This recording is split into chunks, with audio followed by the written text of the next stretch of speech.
Hello everyone, welcome back to our channel Login Ed. In this quick tutorial, I will guide you through how to enable Bluetooth on Mac. For that, first of all, go through the Apple icon which is on the top left corner of your screen. There, you'll see System Preferences option from the top down.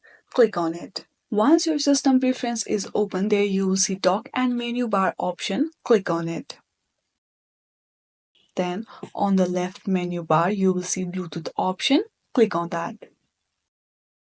Here, make sure that you have enabled Show in Menu Bar option. When you enable it, you will see Bluetooth icon on the top menu bar. Now close your system preferences. Then click on the Bluetooth icon in the menu bar.